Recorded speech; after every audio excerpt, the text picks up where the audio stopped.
Hello, my dear sleepy listener. Welcome to Sleepy Crown, where history's quiet tales gently carry you into dreamland. Tonight begins our peaceful journey through the 100 Years' War, a monumental conflict that shaped medieval Europe from 1337 to 1453, spanning over a century of battles, alliances, and political intrigue.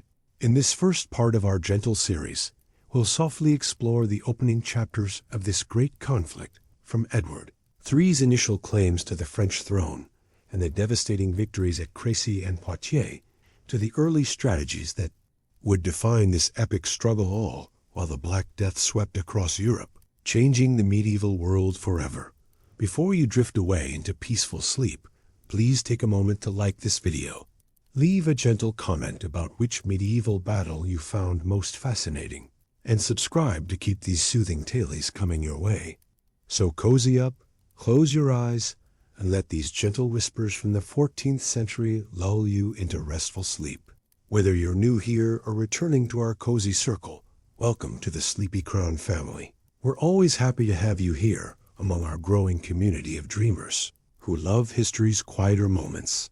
The 100 Years' War, later known as one of history's most defining medieval conflicts, began not with a single declaration, but through a web of feudal obligations, dynastic claims, and territorial disputes that had been brewing for generations between the kingdoms of England and France. To understand this epic struggle, we must journey back to 1066, when William the Conqueror's victory at Hastings created a paradoxical situation that would haunt medieval Europe for centuries. The Norman Conquest established English monarchs as both independent kings and vassals to the French crown, a contradiction that bred constant tension. Following William's conquest, English rulers maintained extensive territories across the Channel as feudal subjects of France's Capetian dynasty. This peculiar arrangement reached its zenith between 1154 and 1204, when the powerful Angevin Empire controlled more than half of modern France. However, this dominance proved temporary, as successive French kings, beginning with Philip II Augustus, systematically reclaimed these lands. By 1224, English possessions on the continent had shrunk dramatically, leaving only Gascony in southwestern France. This narrow coastal region had flourished under English rule, developing into a crucial economic asset through the prosperous wine trade, often generating more annual revenue than England itself. Gascony's population felt deep connections to their island overlords rather than to northern France or the Capetian monarchy. The inhabitants of this duchy spoke their own Gascon dialect and maintained distinct cultural identities. Contemporary chronicler Jean Froissart went so far as to refer to these people simply as the English, highlighting their separation from French identity.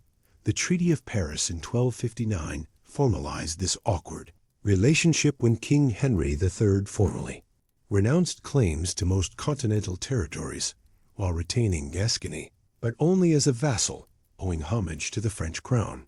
This arrangement, widely considered one of the factors making future conflict inevitable, created ongoing friction between two proud monarchies. Despite diplomatic efforts to maintain peace, numerous dynastic and territorial disputes over the following half-century steadily increased tensions between England and France. Both sides gained valuable experience in military organization and warfare during these smaller conflicts, unknowingly preparing for the monumental struggle ahead.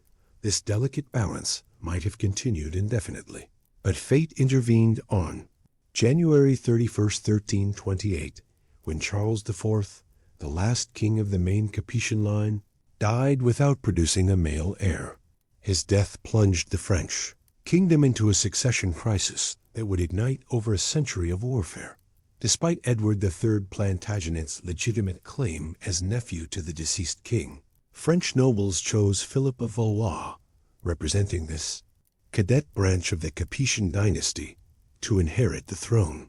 To justify this decision, they invoked the ancient Salic law, which prohibited female inheritance of land, a ruling that affected Edward's claim since his connection to Charles IV came through his mother, Isabella.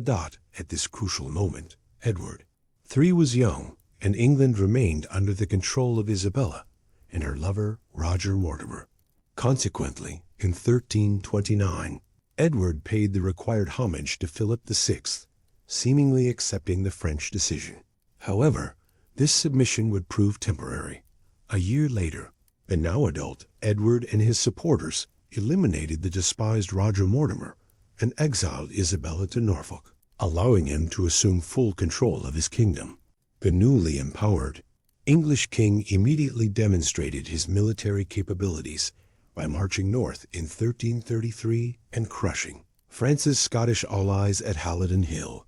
This victory forced David II to seek refuge in Paris, where his ally Philip VI announced that future negotiations must consider Scottish interests, a declaration that deeply annoyed Edward and marked the beginning of their adversarial relationship. England's king likely granted the fugitive French Count Robert d'Artois refuge in 1336 as a direct response to Philip's Scottish policy. Robert had been convicted of poisoning his aunt in a dispute over the County of Artois inheritance, condemned to death, and subsequently exiled from France. His arrival in London was met with warm welcome from Edward III, who granted him an earldom, several castles, and generous stipends, despite Philip V's declaration that he considered anyone harboring the criminal an enemy, when Philip demanded, through the seneschal of Aquitaine, that his vassal surrender Artois. Edward rejected the order, and both parties began preparing for war. Since Robert resided in England, where Philip technically held no jurisdiction over Edward, rather than in French territory, the demand was viewed as legally groundless, further highlighting the king-vassal paradox created by the Norman Conquest. These mounting tensions reached their breaking point on May 24, 1337. On this fateful day, Philip declared that Aquitaine no longer belonged to Edward because of the many excesses, rebellious and disobedient acts committed by the King of England against us and our royal majesty, specifically citing his protection of Robert Artois. The French king then summoned his feudal lords to war through the traditional arriere ban, marking what historians widely consider the beginning of the 100 Years' War. Rather than a formal declaration, this represented the culmination of numerous growing tensions, including governmental centralization, the unworkable nature of the Plantagenet vassal status, and other structural contradictions within the feudal system. The conflict commenced almost immediately on two fronts, as French forces began raiding the under-garrisoned duchy of Gascony. Meanwhile, in the north, a financially strapped Edward III crossed the Channel into Flanders, England's closest commercial partner, through the lucrative wool trade, and purchased Holy Roman Emperor Ludwig IV's allegiance. Though this expensive arrangement yielded limited benefits. After being forced to sell England's royal crown to fund his campaign, Edward launched an expedition into France with approximately 12,000 troops. He eventually confronted Philip and his army, who outnumbered the English 2-1 at Flamingery in October. Following a tense standoff, Edward retreated into friendly territory, while Philip chose not to pursue. Though brief, the 1339 campaign proved nightmarish for local populations in Edward's path. Medieval military strategy deliberately inflicted maximum carnage against hostile cities and agriculture to weaken enemy governments economically and hamstring their war capabilities. The English king had witnessed the effectiveness of such tactics, particularly in rich and densely populated regions like northern France, giving birth to the notorious chevauchées. While not yet fully developed, these chevauchées were economical raids using limited resources with the deliberate aim of systematically devastating and reducing the productivity of territories through which raiders marched, simultaneously enriching the invader and weakening allegiance between conquered peoples and their rulers. As the 100 Years' War progressed, this strategy would prove indispensable. By early 1340, Edward's campaign had left the king more financially destitute than ever, but this didn't prevent him from formally proclaiming himself King of England. and France and Ghent during January of that year. The situation in the English Channel was not favoring Edward's cause. Since 1336, English coastal towns had continuously fallen victim to sea-borne raids by French attackers, while the Plantagenet king's own captains often managed to retaliate with equal ferocity. Philip VI commanded the larger navy, creating a real possibility of English invasion. Edward III therefore returned to England 2 months after his Flemish coronation. The fact that he owed substantial sums to prominent creditors in the region also provided adequate motivation to leave the Meaty continent. After making landfall, the king imposed a new tax and immediately began assembling fresh forces for the war. Reinforcements and ships, mainly converted merchant vessels known as cogs, were gathered at Orwell in Suffolk, ready for attack. The French fleet, which had wreaked havoc upon English shores with Castilian and Genoese support, had suffered heavy losses in a surprise attack and could no longer organize raids on the English coast, instead limiting themselves to defending their own shores. To assist in this endeavor, Philip ordered the creation of an armada and dispatched it to Sluys, Flanders' most important port, to cut off Edward from his mainland allies.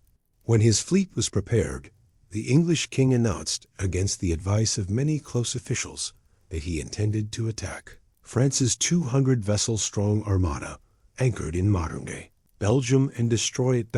In defiance of those who criticized the apparently reckless naval assault, Edward III proclaimed, "I shall cross the sea, and those who are afraid may stay at home."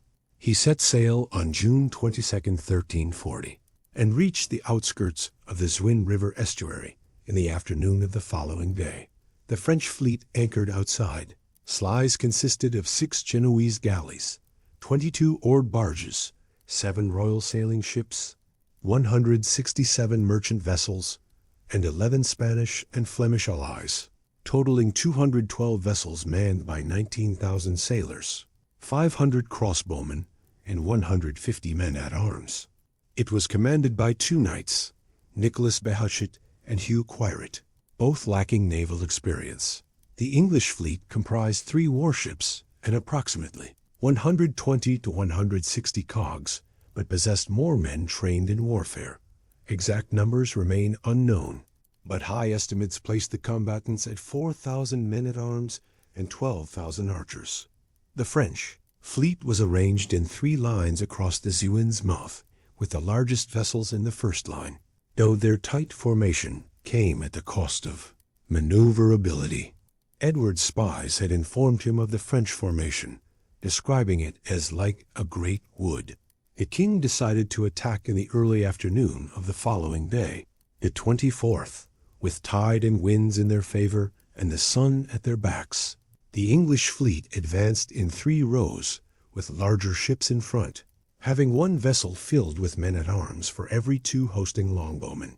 The French ships, already in a tight position, had drifted eastward while anchored, removing even more maneuvering space, preventing them from utilizing their second lines. As the 2 front lines crashed into each other at 3 p.m. English longbowmen rained arrows from distance upon their adversaries from wooden towers and crows' nests, purposely built on the merchant cogs. Standing on lower levels with sun in their eyes and armed with slower shooting, less accurate crossbows, the French shooters could accomplish nothing and were riddled with arrows or jumped overboard to escape the mayhem. Once a French ship was weakened, it would be entangled with hooks and swarmed by English soldiers, who made short work of the defenders and captured the vessel, including the Christopher and the Edward II English royal vessels recently taken by the French. The Genoese galleys, who had protested the battle approach, fled swiftly when the situation turned sour for the French. After 4 hours of fighting, the French front line had sunk or been captured, and the English advanced upon the smaller vessels of the second line, gaining even greater advantage. Simultaneously, many Flemish boats set sail from local ports and attacked the French lines from behind. It was a complete disaster for the Valois fleet. By nightfall, the battle had ended. The French had lost either to the English or to the sea. 190 vessels, with only 23 managing to escape during the night. No quarter was given to captives, and many Frenchmen drowned or were killed by locals on shore. The loss of life reached between 16,000 and 18,000 men, and it is said that only Philip VI's jester dared inform him of the disaster. The English lost only a few ships, but their loss of men was quite substantial. The English victory proved crushing for French morale. The French army had campaigned in the Scheldt Valley in early 1340 against the Count of Hainaut and Flemish rebels, and now had to move to Arras to cover entrances to the French kingdom. Edward decided to attack northern France in a two-pronged assault with his Flemish and imperial allies. The king himself would lead the larger contingent to Tournai and besiege it, while a second army under Robert d'Artois would be sent to Saint-Omer. As it was believed, he still maintained many allies in the region.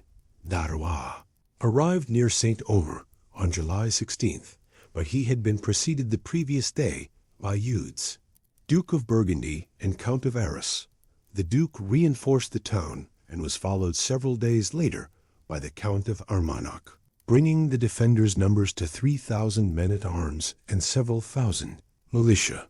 Robert d'Artois was accompanied by 1,000 longbowmen, 10,000 to 15,000 poorly disciplined Flemings, and several hundred men-at-arms, who razed the town of Arques and established camp there. By the 26th, Robert knew the main French army was approaching, so he offered battle to the garrison, hoping to draw them out. He positioned himself on the right wing with archers behind him, while the center and left flank were manned by Flemish soldiers from minor towns of southern Flanders, with a contingent in reserve. In front of them, he ordered camouflaged obstacles to be built against cavalry charges. The Duke of Burgundy had ordered his forces to remain behind the walls, knowing the king would soon arrive, but after several hours, a contingent of eager knights with part of the garrison sortied out and attacked the Flemish left flank. The French were swiftly repulsed, partly thanks to the defensive positions, but once the Flemish began pursuing them, they regrouped and charged again, beginning a vicious melee that lasted all afternoon. Seeing this development, the Duke of Burgundy and Count of Armagnac decided to join the fray and burst out of the gates. The Count and his retinue of 300 heavily armored knights smashed into the Flemish left side, decisively cutting them to pieces. The second line began fleeing back to camp and was pursued and cut down, with around 8,000 perishing. Meanwhile, the Duke of Burgundy advanced toward the right flank where the English were positioned. Seeing their approach, Robert d'Artois ordered a charge against the Burgundians, who were surprised. After initial contact, the French men-at-arms were forced to fall back to the safety of their walls, where the garrison could support them, but the Duke suffered heavy losses. While returning to camp at nightfall after their victory, the English crossed paths with the jubilant French, who had just pillaged the enemy camp. It was dark, and both sides were too exhausted to continue fighting, so they simply passed each other, where a surprised Robert d'Artois could attest to the massacre and loss of the camp. The following day, he had to follow his fleeing allies, and returned in good order to Edward. Following the Battle of Saint-Omer, the French army slowly approached Tournai and encamped at Bovines by early September.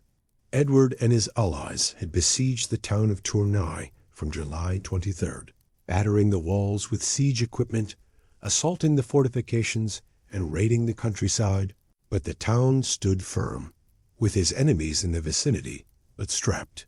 For cash, Edward wanted to confront his opponent, but his allies were less keen to do so. After several weeks of negotiation, the siege was lifted by the 24th, and the Truce of Esplachen was signed. Back in England, Edward was confronted by his many creditors and lashed out at his tax collectors and ministers. At this point, the 100 Years' War transformed into a proxy conflict when Duke John III of Brittany died in April 1341. In the previous year, the old childless duke had promised the duchy to both his half-brother John of Montfort and the French noble Charles of Blois, who was married to his niece Jean de Penthièvre. Thus, when he passed away, both Charles and John claimed the throne, making the ensuing civil war inevitable. The first to act was Montfort, who entered the capital of Nantes in May 1341 and took possession of the ducal treasury. He then took control of the eastern part of the duchy, while the central and northern regions were ruled by great feudal nobles and remained out of his reach. Generally, the duchy's merchants and peasantry largely supported John, while the higher nobility sided with Charles. The garrisons of Breton towns were confused about the situation and didn't know what to do. Some opened their gates while others resisted. By summer's end, Montfort was in control of much of the duchy. The French king was initially uncertain about what to do, being more preoccupied with preparing for the impending end of the truce with the English, which would be extended for another year.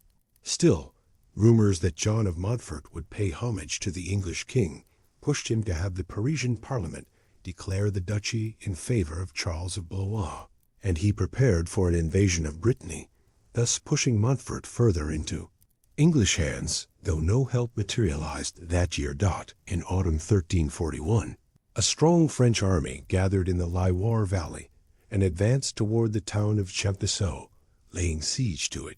Montfort rode out with his retinue to relieve the city, but after 2 days of bloodshed, the Breton noblemen had to retreat. After capturing Champtceau, the French army advanced down the valley until they reached the Breton capital of Nantes, where a short siege ensued. Once the citizens themselves threatened to rebel, Montfort had to surrender himself to his adversaries, who, after failed negotiations, threw him in prison. Charles of Blois could then occupy most of the eastern half of the duchy, with many of Montfort's old supporters flocking to him. Jean of Flanders, Montfort's wife, took control of her husband's party and treasury and retreated to Finistère, where she waited for English reinforcement in spring 1342. For Edward, this represented a great opportunity, as well as opening another front against Philip VI. Edward's geopolitical interests were served by getting involved. English trade, reinforcement, and communication routes by sea to Aquitaine went around the coast of Brittany, and a hostile ruler in the duchy might sever those vital connections. However, Edward had found difficulties amassing the fleet needed to transport his troops, so real help only materialized in August 1342. By this point, Charles of Blois had besieged the towns on Brittany's southern coast and was encircling Brest. But the arrival from England of the Earl of Northampton and Robert of Artois broke the siege. Northampton then advanced out of Brest and besieged Morlaix, where a relief force under Blois arrived. On September 30th, in the outskirts of Morlaix, French cavalry charged twice against English positions covered by forest, pike traps, and ditches, taking heavy casualties. While Blois' attempt was unsuccessful, the siege dragged to a standstill. In November, King Edward himself had arrived in Brittany and besieged Vannes unsuccessfully, while many raids were launched in other areas of Brittany, causing devastation and ruining French morale. In December, a French royal army counterattacked, reaching the English army encamped at Ploermel. Here, papal envoys negotiated a 3-year truce, and the English king returned to his kingdom in January 1343. Pope Clement VI tried to end hostilities by mediating a peace conference at Avignon the following year, but neither side would agree to the terms put forward by the other, and the war continued unabated. In fact, the war in Brittany continued as Charles of Blois considered the civil war for the duchy a personal war between himself and Montfort, rather than a matter between England and France. During late 1343, English partisans took control of Vannes and Redon, but the following year, Blois traversed southern Brittany and captured the important town of Quimper. This conquest, the many Montfortist casualties, and the complete inaction of John of Montfort, who hoped to return to the graces of the French king, collapsed the pro-English party, with many fleeing to the court of Blois Edward's men could only hold on to Vannes, Brest, and Hennebont.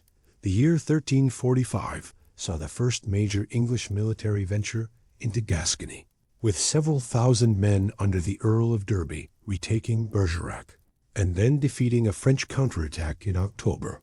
This action gave Edward time to plan and amass his forces in England.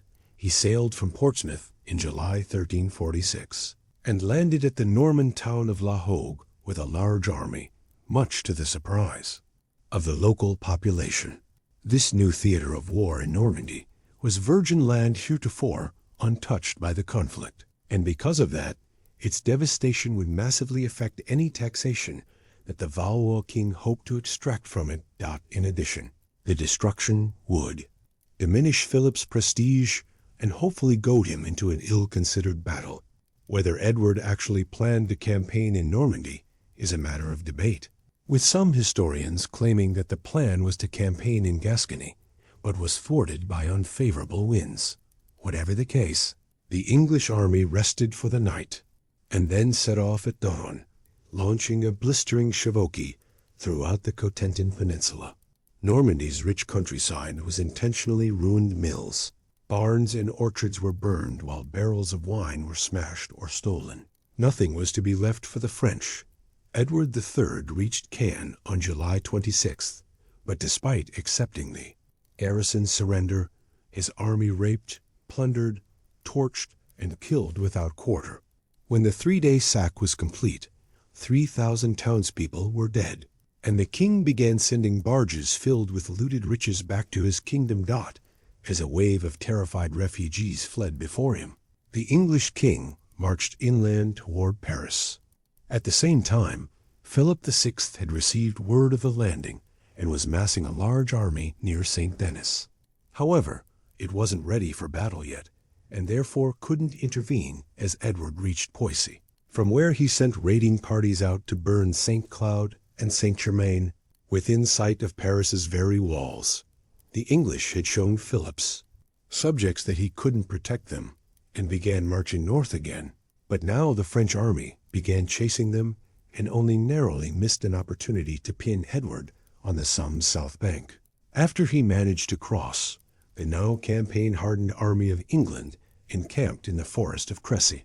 On August 26, 1346, though Edward had managed to evade Philip's larger army so far, the Valois monarch's vanguard was getting unervingly close, so his Plantagenet foe prepared to turn and fight. After brief reconnaissance, a plan was devised. As Philip's host, the flower of medieval Europe, slowly got closer, Edward drew up his now reduced forces on an elevated ridge between Crécy and Poitiers, which looked south into a valley, daring the French to try and knock him off it. Exact figures for army size are impossible to calculate, but Edward's was probably just over 14,000 strong, made up of 2,500 chainmail-clad men-at-arms and dismounted knights, 2,500 spearmen, and 3,250 light cavalry, known as hobelers. A further 7,000 were England's lethal archery corps, armed with longbows and armor-piercing bodkin arrows. Since the reign of Edward I, every English village had been tasked with contributing men to the National Reserve of Archers precisely for this kind of battle, and were legally obliged to train in the longbow's use each week. This force was divided into three groups. Two were in front on the left and right. The former was commanded by Earls Arundel and Northampton, while the latter followed Edward III's son, the 16-year-old Black Prince, into battle. The king's division remained in the rear as a strategic reserve. All three had infantry in the center and longbowmen on the flanks, while fronted by a series of pits, trenches, and stakes to serve as defense. Edward went among his men, inspiring and encouraging them, so that men who were inclined to cowardice became brave, while also warning them not to plunder until he gave permission, as doing so would endanger the army. Morale and discipline taken care of, the king allowed his troops to break ranks so they could sit, eat, drink, and replenish their strength before battle was joined. The king himself took up command of the field on an elevated windmill near his reserve division.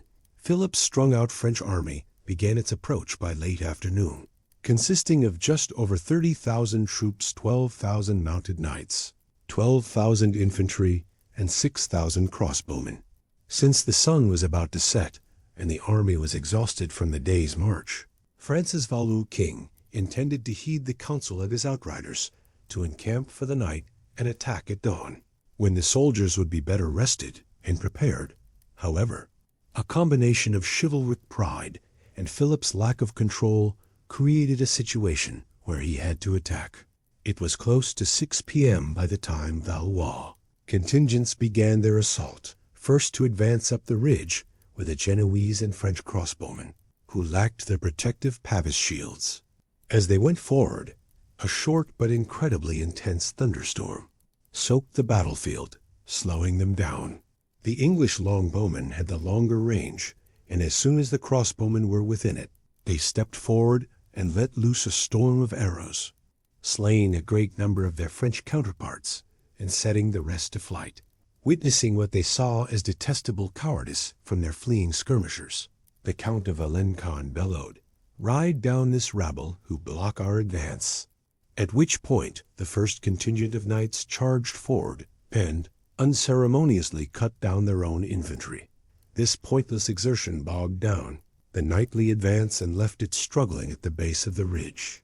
At this range, the longbowmen loosed with deadly precision, slaying French and panicking their horses, the latter helped by 3 organ guns which made a clamor of noise, though some of the heavily armored warriors managed to reach the English line. They were hacked to pieces by Edward's dismounted knights. The first charge had been a complete disaster, but the day was not yet over. Undaunted by the initial failure, France's mounted knights continued to mount charges on the English line, putting particular pressure on the English right flank, where the young Black Prince was almost killed. Almost surrounded by the superior numbers of his enemy, the Black Prince sent for help from his father, who refused and famously stated, "Let the boy win his spurs, for I want him, please God, to have all the glory." After a while, however, the king did send 20 hand-picked knights to assist his son, who found that the Black Prince's contingent had already managed to repulse the charge, and were now recovering before the enemy returned in a subsequent attack. The blind king of Bohemia, John, ordered his knights to tie their horses to his own and lead their liege into battle. This charge began well, managing to get past the archers, but they were then all cut down by the English infantry. The French unsuccessfully charged 15 times in all, each becoming more disorganized and hopeless than the last. As the battle progressed, even Philip VI himself joined the fighting.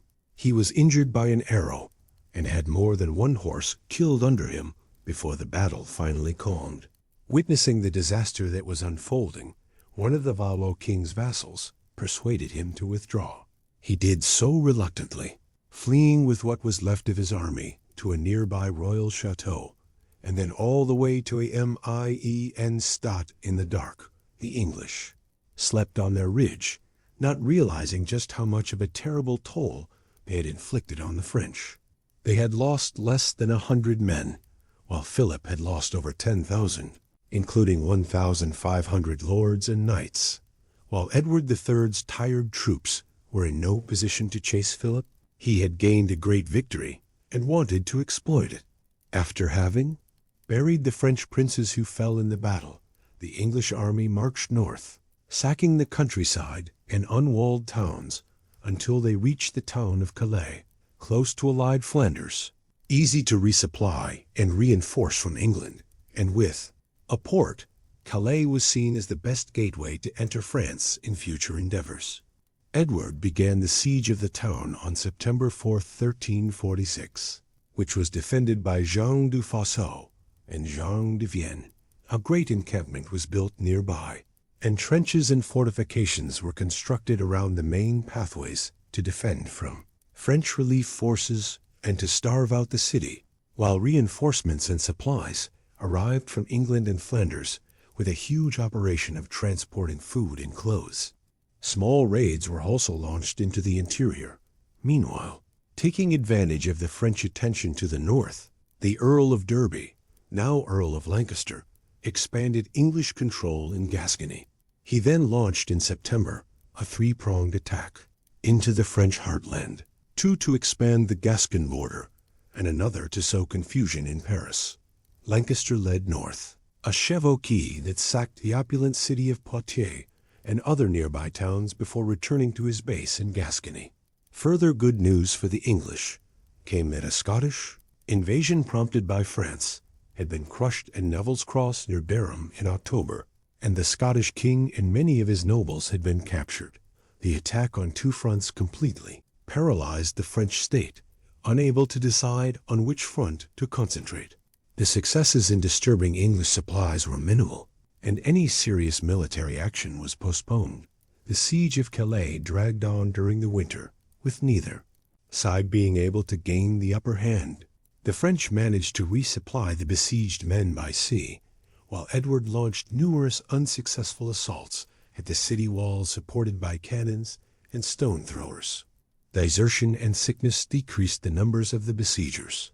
Philip raised his banners in the spring, but it was only in June that he had mustered enough men to advance. In the meantime, Edward had managed to cut off the supply routes to Calais, starving the city of resources. The French wanted to attack through Flanders and encircle the English from the north, but two vanguards found little success in this endeavor. Having the situation in Calais become desperate, Philip moved toward it. After reaching the outskirts of the siege, the French army found their adversaries to be too strongly entrenched to relieve the town. Philip had to give up Calais. It fell. On August 3, 1347, it would remain in English hands until 1558. In September, more small chevauchées were launched, but by this point, both sides were exhausted, following the glorious victory of Edward III at Crécy and his capture of Calais a year later. The English, who had once been the most timid of all the uncouth races, were now considered by Petrarch as the most revered warriors of Europe.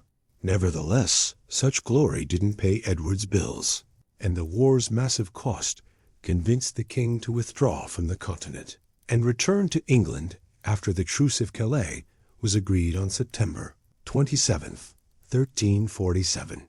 Returning as a victorious conqueror, he celebrated the Crécy campaign with a tournament, including all of the monarch's notable prisoners, displayed to all Edward's subjects as a mark of prestige. Over the Channel in France, the mood of Philip VI and his subjects was entirely different. In December, the Valois king was castigated by his Estates General in Paris for his humiliating defeat and wasn't allowed to raise taxes. However, the shock of defeat and prospect of capitulation to the English forced France's proud aristocracy into agreement. Together, they would fund a great invasion of England to end the war for good. Orders were immediately issued and preparations began. By the start of 1348, a new fleet was under construction, and local officials had begun assessing towns and villages for the coming levy. It seemed as though full-scale war was about to resume. However, an apocalyptic twist of fate was about to ensure that this would never happen. The Black Death, the deadly Yersinia pestis, which previously decimated the Byzantine Empire from the 6th to 8th centuries, originated in Central Asia in the early 14th century, proliferating east and west on the medieval Silk Road until it reached the Golden Horde. Its Khan, Janib, besieged the Black Sea city of Kaffa in 1346, but the plague began annihilating his army, and he ordered that diseased corpses be catapulted into the city. By the time besieged Italian citizens began fleeing west by sea to Europe, most of them were infected or dying. First appearing in Italy near the end of 1347, the nightmarish Black Death entered France through its thriving Mediterranean ports and then spread north like wildfire until it reached England in mid-1348. It was the greatest demographic crisis in European history. Untold thousands perished, from the highest noble to the lowest peasant farmer. The agrarian economy fell apart, and the tax base collapsed. Overall, it is estimated that a third to a half of Europe might have been killed by this first wave of the plague. Many on the continent believed that the world itself was ending. By 1350, the resulting shortage of men and money from the first plague wave stalled the war for the foreseeable future, as both realms tried to recover from the disaster. In late August of that year, King Philip VI died, leaving the devastated, plague-ridden kingdom to his son, the Duke of Normandy, who took the throne as Jean II. If that wasn't bad enough, a fleet of French-allied Castilian mercenaries, which had been threatening Edward's trade with Flanders and link with Gascony, was beaten by the English at Winchelsea, with the exhaustion of both English and French. Back and forth diplomacy was the order of the day, while at the same time, Edward's countrymen continued to intervene in the ongoing small-scale action of the Breton Succession War. In fact, in Brittany, the situation had changed in favor of the English, as Charles de Bleuot had been captured, and his forces annihilated by English and Montfortist forces in 1347. But lack of soldiers and the subsequent plague halted most campaigns in the duchy. What followed was a series of small conflicts between the partisans of the Bleuot and the Montforts. On March 26, 1351, a duel was agreed upon between the Bleuot commander Jean de Beaumanoir and the English commander Robert of Bamberel. Combat of the 30, as it was remembered, took place between the castles of Josselin and Ploermel, which pitched 2 teams of 30 knights and men-at-arms against each other. After a melee that lasted all day, the English had lost 8 men and were forced to surrender, while the French lost at most 6. The motives for the start and outcome of the duel elude us, and the duel had little influence on the outcome of the war, but the event became subject to a long and famous Breton ballad and is one of the better-known episodes of chivalric duels. Of the war. In 1352, a French army under de Nesle entered Brittany and was confronted by the English lieutenant Sir Walter Bentley. The two armies met near the village of Moran on August 14, 1332. The English, less than 1,000 men, were located on top of a small hill, with a hedgerow at their back, archers on the wings, and dismounted men-at-arms in the center. Refused to surrender when called to. De Nesle, whose army greatly outnumbered his adversaries, sent his cavalry against the English right flank, while his men-at-arms attacked the other 2 units. The cavalry charge was successful, cutting through the archers who fled and opening up Bentley's center to a double-sided attack. While the men-at-arms desperately held on with the bushes at their back, the archers on the left repelled their assailants, who fled down the hill, creating an opening for their companions. The English center counterattacked on the French right flank and forced the enemies to retreat, who were picked off by the English longbowmen. The casualties were high on both sides, but were especially catastrophic for the French, who lost their commander and a great number of Breton knights loyal to the French cause. Having heard of the defeat, Charles of Blois made an agreement with King Edward. In exchange for being recognized as Duke of Brittany, Charles would pay a huge ransom for his release and declare Brittany neutral in the war. Although the agreement was not exactly kept, this brought Brittany under English influence for the following years. But attrition between the 2 rival claimants remained. In 1353, the English king announced that he was willing to abandon his claim to the French throne in return for all of Aquitaine, as his ancestors had ruled it, Normandy, and suzerainty over Flanders. Jean II accepted the terms at first, but reneged soon after, possibly having been playing for time. The war finally flared up again when England began correspondence with the maverick King of Navarre, Charles II the Bad, who, as a snubbed grandson of Louis X, had an even greater claim to the French throne than Edward. Emboldened by his new English ally, Charles felt confident enough to act against a hated enemy, the Franco-Castilian Constable of France, Don Carlos de la Cerda. King Jean II had given him the great county of Angoulême as a fief, lands which Charles considered his personal property, hungry for vengeance. Charles had the constable lured into one of his own estates in Normandy, where the unfortunate victim was hacked to death. The Navarrese king then proudly proclaimed, "Know that it was I who, with God's help, killed Carlos of Spain." Jean, too, was furious that his favorite had been slain, but that was overruled by his fear of encirclement by Edward III and a disgruntled ruler of Navarre with a good claim to the throne of France. Aiming to resolve the dispute, French and Navarrese kings made a tentative peace in 1355. But it was clear that Charles wasn't satisfied. Seeking to take advantage, Edward III decided to resume military operations now that the worst effects of plague had receded. Also at the start of the same year, prominent members of the Gascon nobility sailed north to attend the birth of their king's son Thomas. They brought bad news and asked for assistance.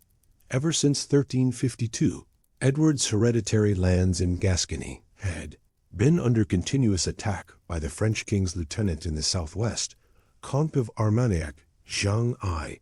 The incursions had made such progress that by May 1354, Armagnac forces were encamped only a few days' march from the region's capital, Bordeaux.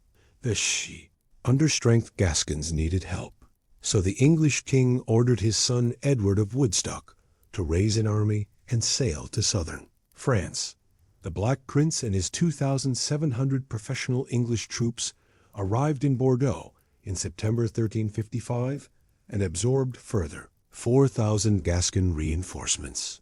There, at about the same time, the French king ordered a general mobilization of forces. It wasn't in time to save the south of his kingdom. Around October 5th, the Black Prince's army departed Bordeaux on what would become known as one of the greatest chevauchées ever launched. Marching in 3 parallel columns to maximize destruction, the raiding force went 100 miles south before swinging east, crossing the River Gers and entering Armagnac territory. There, Edward's army began mercilessly slaughtering every living creature it came across, torching everything that would burn and smashing everything that wouldn't, to ensure that this land would not assist the French war effort for years to come.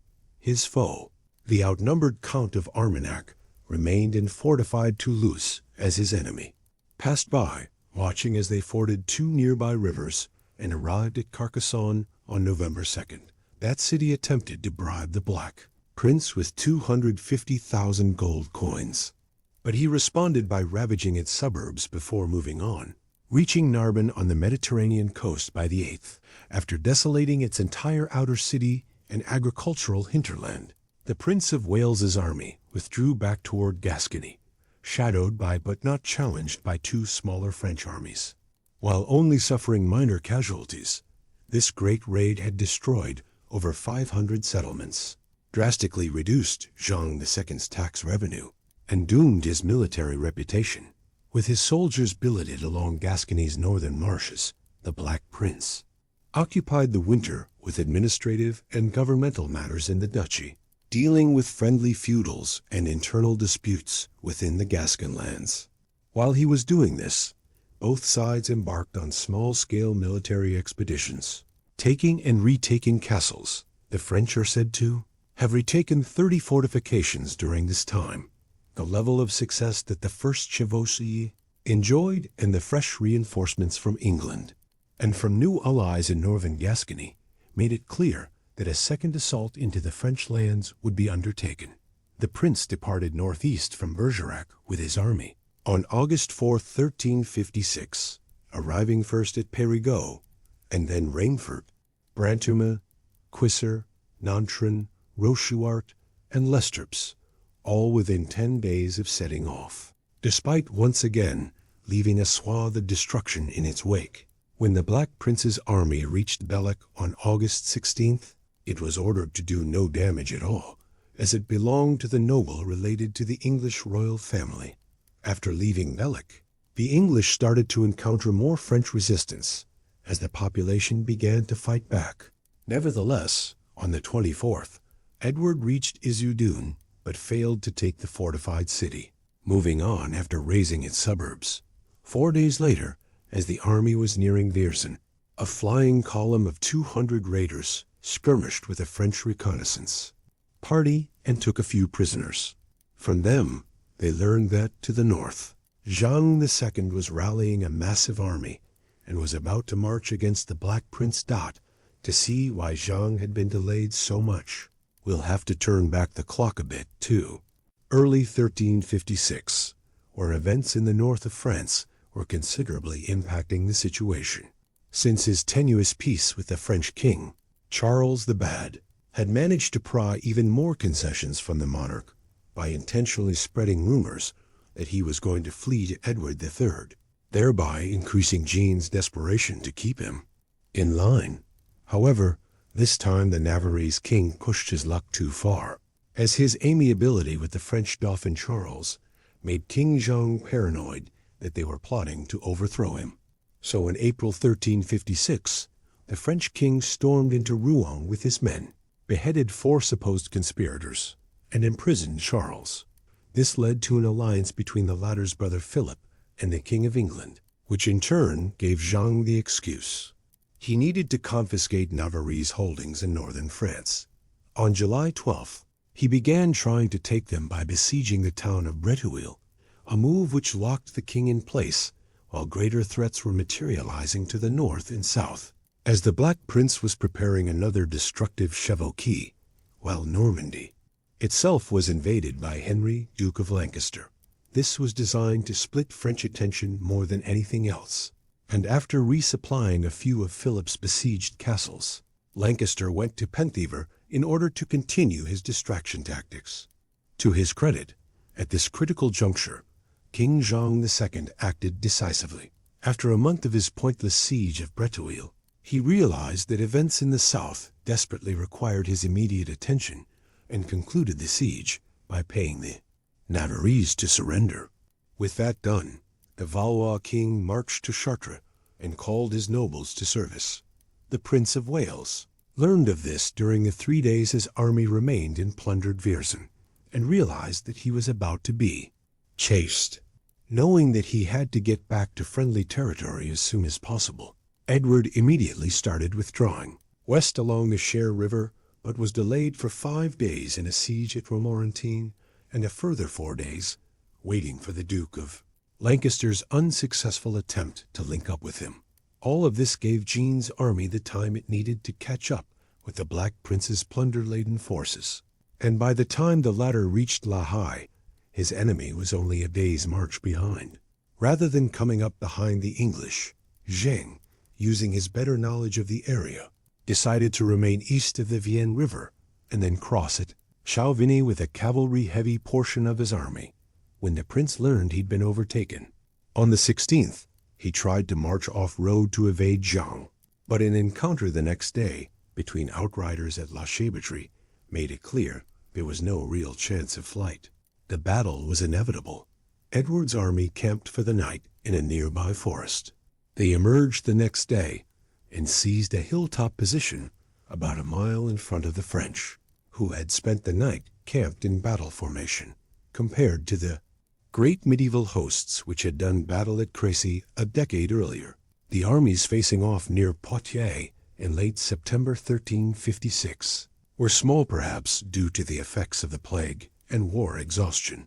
Edward of Woodstock's previously retreating chevauchée army was made up of just over 6,000 troops, 1,000 mainly spear-armed Gascon infantry, 3,000 English men-at-arms including mounted knights and their squires, and just over 2,000 Anglo-Welsh longbowmen wielding their infamous ranged weapons.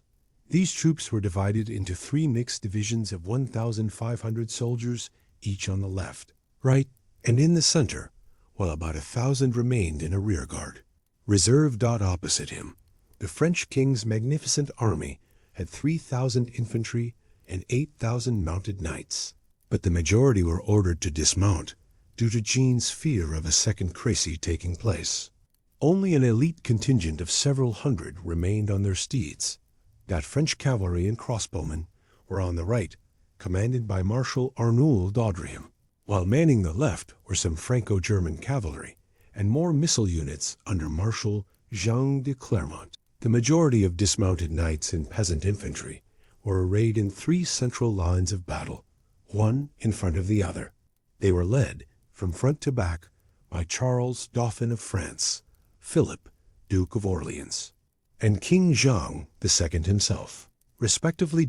As the 2 armies faced off, a French cardinal rode to the Black Prince, begging him to listen, and was met with the frosty response, "Say it quickly, then. This is no time for a sermon." The prelate argued for peace for the sake of all the Christian lives which would be wasted should the battle break out. Despite his hostility, the prince was still anxious about fighting a pitched battle and was willing to make significant concessions. Unfortunately, Jean too demanded unconditional surrender, and so battle became the only way out. As the French commanders Audrahem and Clermont surveyed the English position, they saw an unusual amount of movement and believed the enemy to be retreating. It was, in fact, probably an intentional ruse. Not willing to let the enemy get away, Audrahem charged with his cavalry toward Warwick's left, while Clermont reluctantly took the same action, heading toward Salisbury's right. The former's well-armored knights and horses initially resisted English arrow fire and crashed into the English infantry, inflicting significant damage on the first line. However, when longbowmen advanced up the riverbank anchoring their left wing and began to loose volley after volley into Audrahem's flank, the attack turned into a massacre. French knights were either felled by arrows, crushed by their own steeds, or routed, while the marshal himself was made a prisoner. On the other side of the field, Clermont's horsemen charged up the ridge toward Salisbury's division, but were funneled into a narrow open section in the hedge, protecting the English line. There, the bunched-up cavalry suffered terrible losses before breaking through, and when they did, were engaged by Salisbury's dismounted knights. After a fierce clash, the French were thrown back. The French infantry vanguard under the Dauphin followed behind in good order along the entire front. However, they too were forced to funnel themselves through the hedge's gaps, and many were killed by devastating arrow fire while doing so. Those who broke through met the Anglo-Gascon men-at-arms in vicious hand-to-hand fighting, which lasted 2 hours, but were finally pushed back with heavy losses, and nothing to show for it. As the Dauphin's forces had been defeated, King Jean II ordered that his son be escorted from the field in case of a disaster, but it turned out to be a disastrous move. The Dauphin's withdrawal convinced the Duke of Orleans, who led the second line of infantry, to leave the battlefield with the troops in that formation as well. Advancing with a battle axe in hand, Jean too led the largest and final division crossbowmen, in front and infantry, behind up the ridge toward the English. With the Black Prince's archers running out of arrows, the French king's contingent closed with the English almost unscathed, his most elite knights and the fresh 3rd Division outnumbering the nevertheless stubborn and high-morale army of the Prince. When archers ran out of arrows, they left their positions and took up swords, knives, and axes, joining their comrades in the melee. At the combat's fiercest moment, the Captal de Butch gathered 200 reserve cavalry and led them in a wide swinging arc around to the French rear. He raised the flag of St. George and then charged at Jean's rear ranks. Seeing this, the Black Prince withdrew some of his dismounted knights from the line, mounted them, and had an impetuous knight called Sir James Audley lead them to crash into the other French flank. The remnant of Jean's army scattered in every direction, a significant portion of them toward a marsh called the Champ d'Alexander, where English longbowmen slew many of them. In the chaos, the King of France was surrounded by enemy soldiers who demanded his surrender. He refused to give himself up to common soldiers, but then the Earl of Warwick rode through and formally took Jean prisoner.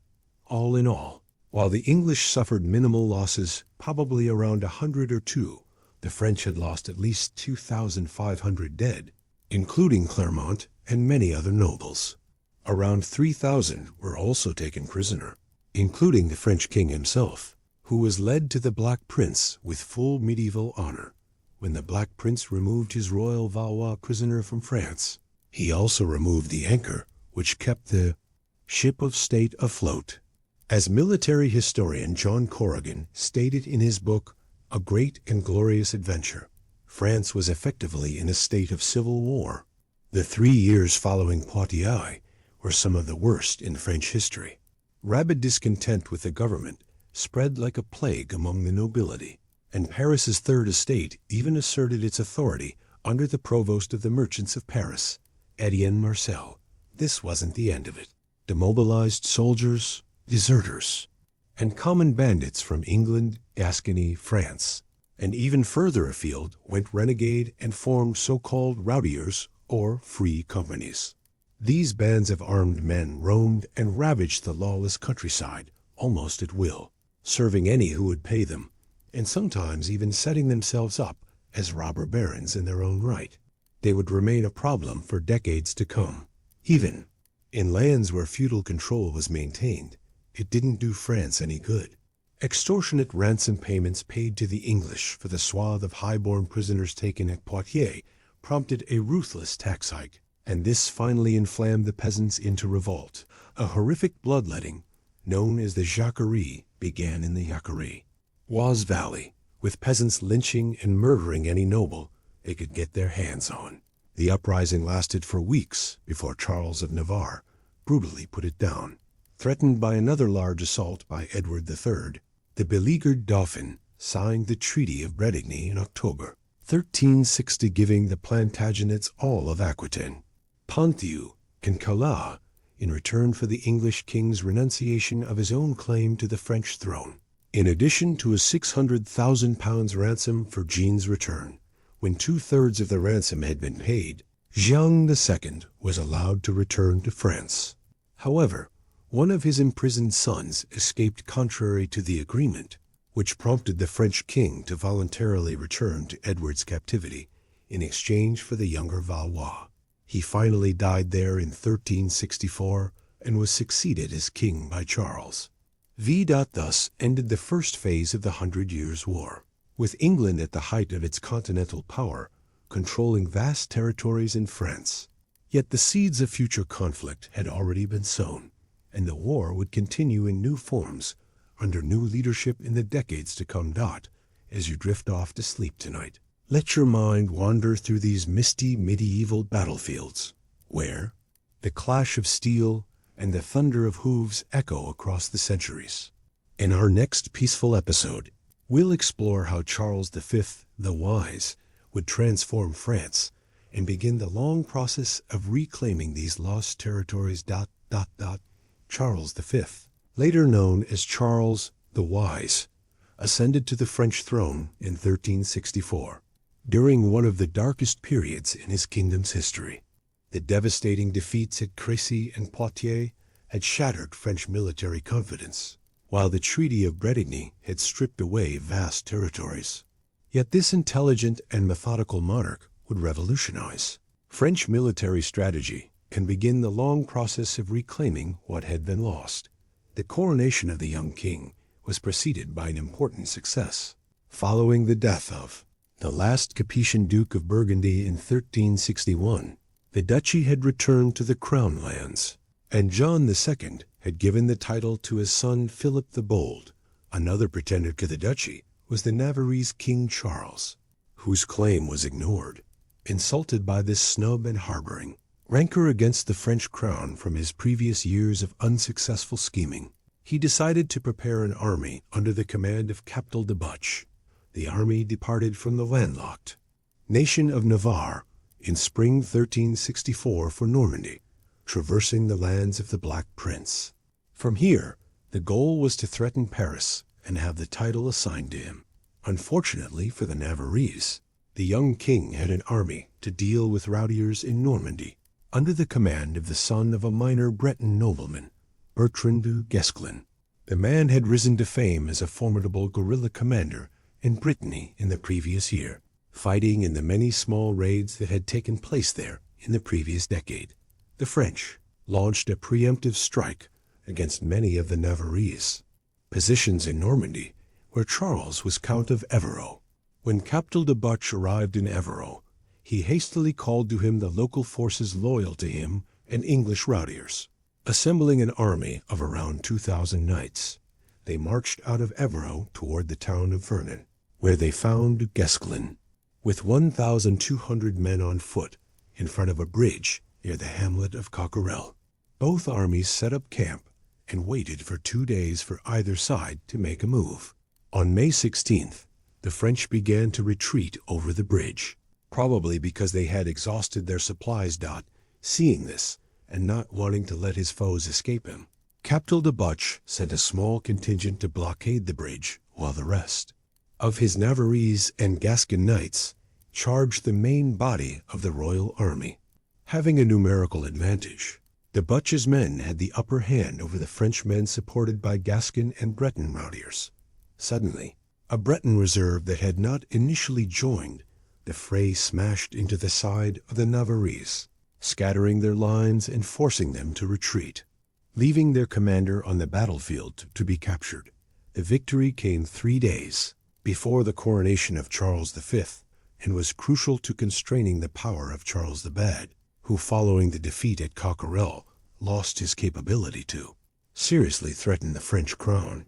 Most of his holdings in Normandy were occupied, and peace was reached in 1365 after a small-scale counterattack failed. Meanwhile, in Brittany, the conflict was coming to a close. The agreement between Edward and Charles of Blois had been trembling. Charles was only released from his captivity in England in 1356. But in the same year, after the Battle of Poitiers, much of his domain had been occupied by the Duke of Lancaster, who attempted to capture Rennes, but was thwarted by a young Bertrand du Guesclin. The English were followed by the young John of Montfort, son of the previous claimant John, who had died in 1345. In 1362, John came of age and swore fealty to Edward in exchange for the duchy, to which he returned. This flared up the Civil War. Again in 1362, where Charles of Blois besieged the town of Becquerel, which was followed by a short truce in 1363, where an agreement could not be reached. Finally, in 1364, John of Montfort besieged the coastal town of Auray. As he was losing support both in Brittany and at the French court, Charles of Blois desperately attempted to relieve the town. John of Montfort fielded around 2,000 men, many of them from the English garrisons of Brittany and Navarrese men who had come to recover their possessions in Normandy. Charles of Blois' army numbered 3,000 to 4,000, having received the help of Bertrand du Guesclin and his Breton companies. On September 29th, Blois arrived at Auray, and both armies formed up for battle. The English placed themselves on a hill behind the river, north of the town, dividing themselves into 3 divisions, with Sir Chandos taking command. Similarly, Blois deployed his army into 3 battle divisions with a reserve. Before the battle, diplomatic talks were held to resolve the conflict. It seems that Montfort was ready to make large concessions to his adversaries, which delighted the Bretons on both sides. But the English and du Guesclin insisted on fighting. Right before the young battle commenced, a large contingent of Bretons in the de Guesclin contingent deserted. The English-Breton left wing clashed with the French right, capturing their commander Jean de Chalon, which caused his side to collapse and crash into the center, where de Guesclin was still attempting to reorganize his division. Seeing this, the Bretons with Charles decided to follow their compatriots and left the pretender isolated, an opportunity which was pounced upon by Montfort and Chandos. In the melee, Charles of Blois was slain with his companions, which caused the definitive rout of the rest of his army, pursued by the English reserve. The defeat was complete for the Blois faction, with around 1,500 men being captured, including de Guesclin, who was ransomed for 100,000 francs. All the Blois supporters submitted soon after to the young Montfort. In 1365, the Treaty of Guérande was ratified, which put an end to the Breton Civil War. John of Montfort offered his homage to Charles V for the duchy, while Blois' widow, Jeanne de Penthièvre, was allowed to keep her lands in the duchy for herself and her heirs. While the conflict had ended for the English-supported faction, the lack of a threat meant that the Montforts no longer needed the support of their previous guardians, and after 1365, English influence in the peninsula slowly declined. Following the end of the two civil wars, Charles had to deal with the rampaging rowdiers while the Treaty of Brétigny was in effect. To do this, and to secure the Kingdom of Castile as an ally, Charles decided to intervene in the Iberian Peninsula. As did the Black Prince. To understand the situation in the region, we must turn back the clock to the year 1350, when the King of Castile Alfonso XI passed away. He was succeeded by his 15-year-old son Pedro, who was under the strong influence of his mother Maria of Portugal and the Portuguese noble Albuquerque. In the first years of his reign, Maria had been ignored by Alfonso for his favorite, Leonora de Guzman, who bore him 10 illegitimate children. So when Pedro ascended the throne, Leonora was executed in 1351, creating a number of nobles hostile to the crown. The illegitimate children of Alfonso, the oldest being Henry, Count of Trastamara, shortly rebelled a few times against Pedro, but were pardoned. In 1354, another rebellion exploded, led now by Albuquerque and Henry de Trastamara, which was nearly successful and captured the king. But internal disagreements among the nobles proved detrimental to their effort. As Pedro escaped from captivity and retook control of his kingdom. In 1356, war broke out between the kingdoms of Aragon, ruled by King Per IV, and Castile, known as the War of the Two Peters, officially over Aragonese piracy in Castilian ports, but in reality, it was a conflict fomented by the Aragonese, who saw a moment of weakness in their rival and wished to conquer the disputed region of Murcia. After an unsuccessful attack against Ibiza, in 1357, Pedro moved into Aragon with blistering chevauchées, or cavalgadas, and occupied the town of Tarazona. After the swift action at the start of the war, the conflict soon slowed down, where some short truces were often broken by Pedro in low-intensity operations and sieges along the border. Captured Aragonese towns had their populations expelled and repopulated with Castilian settlers, while Aragonese counterattacks were mostly organized by the exiled brother of Pedro, Henry de Trastamara. In 1359, the Castilians were defeated at the Battle of Adayana, but by this point, Castilian soldiers occupied large swaths of Aragonese land, and a Castilian fleet with Portuguese and Granadan contingents came to threaten Barcelona. In 1361. After a coup in Granada had toppled Pedro's ally Muhammad V, the Castilian king was forced to seek a truce where he relinquished his conquests in Aragon. Pedro then moved to Granada, where he reinstated his ally to the throne, and in 1362 he broke the truce, capturing by surprise the town of Calatayud. Once again, Castile occupied much of western Aragon, and Pedro's troops came to threaten Valencia in 1364. Meanwhile, relations between the Castilian and French courts were bad. Pedro had married Blanche of Bourbon, cousin of John II, in 1353, but 3 days after the marriage, he had abandoned her for another woman and imprisoned her in a castle where she would die in 1361 in mysterious circumstances. Also in 1362, Pedro and the Black Prince had signed a formal alliance. So, by 1364, a plan was prepared by the French and Aragonese to move the many rowdiers out of southern France and to create problems for the pro-English Castilian kingdom. Henry de Trastamara would lead as the figurehead an expedition into Iberia, with the Breton Bertrand de Guesclin being the one actually in command of the rowdiers that the expedition was composed of. The expedition would have papal support using the pretext of a crusade against the Islamic remnant of Granada as the final goal. In autumn 1365, the mass of men, composed of rowdiers of all ethnicities and French noblemen, traversed France and entered the kingdom of Aragon by the end of the year. They followed the course of the river Ebro, destroying the countryside in the process. In February 1366, the vanguard commanded by the Englishman Howe Calais retook the Castilian-occupied towns of Maguelon, Boria, and Tarazona, and by March, the whole army traversed the southern tip of the Kingdom of Navarre and entered the Castilian town of Calais, where Henry was proclaimed king on March 16th. Pedro, who expected Navarre to close its borders and had placed his army at the approach to Soria, saw his cause collapse, and he fled south to Seville and from there to Galicia. Soon after, Henry entered Burgos and from there crossed the kingdom, arriving at Seville, where the royal treasury had been captured and was used to pay off the many rowdiers among his ranks, who were dismissed except for a select few, like Gascoigne and Calais. The attack on the Black Prince's ally had taken the Gascon court by surprise, and no relief army had been formed in time. In August, Pedro met with Prince Edward and Charles of Navarre, where an agreement was reached.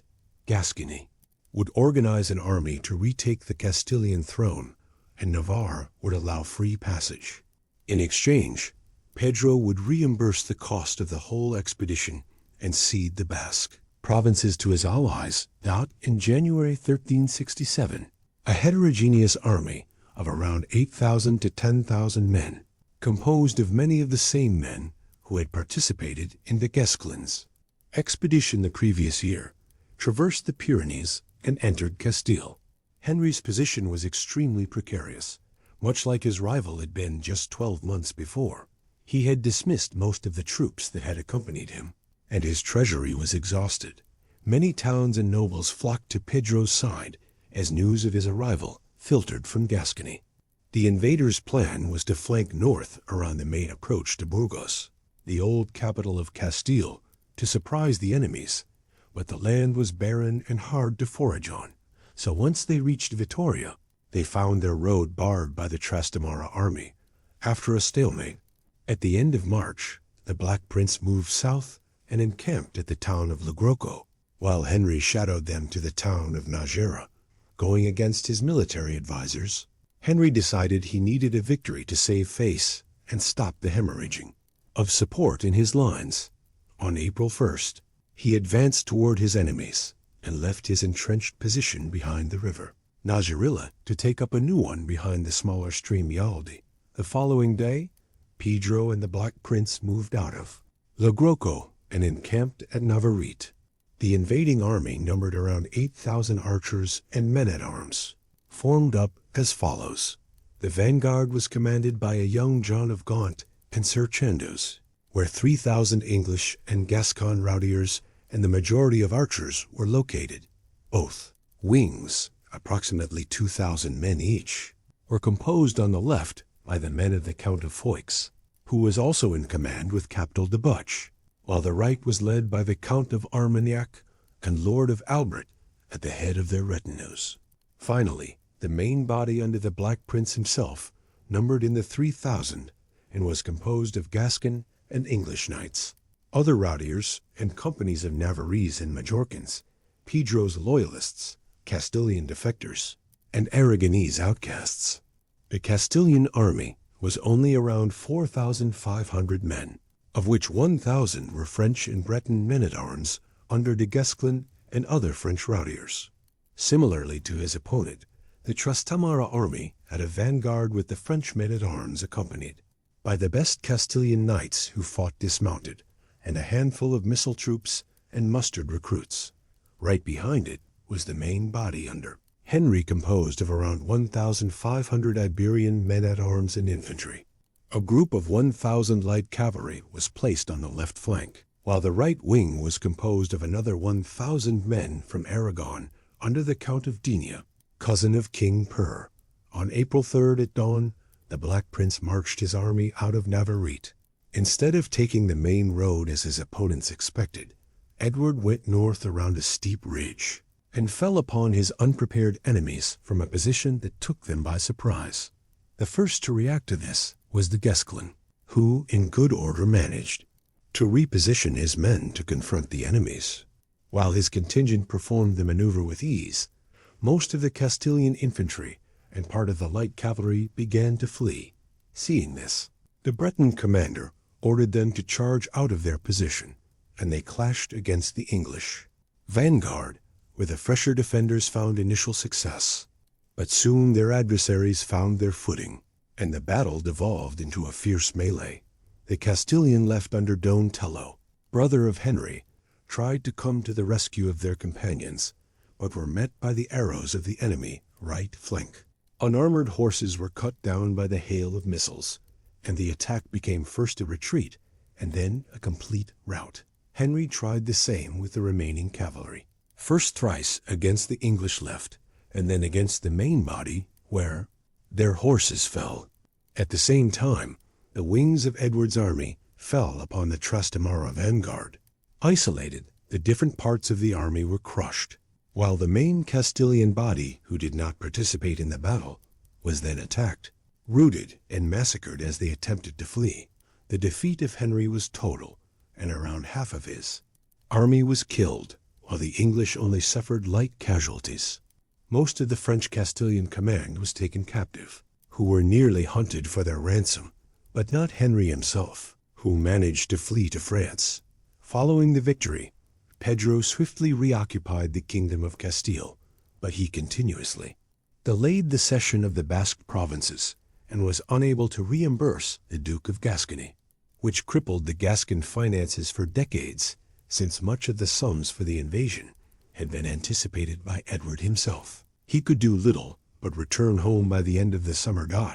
It did not take long for the French court to resupply Henry with arms, and already in September 1367, he traversed the Pyrenees with 500 men-at-arms, and on the 26th re-entered the kingdom, where many nobles flocked to him, either previous supporters or new enemies of Pedro, who had suffered his vengeful wrath. He reoccupied Castile proper and Leon, and by the end of April 1368, he laid siege to the capital Toledo.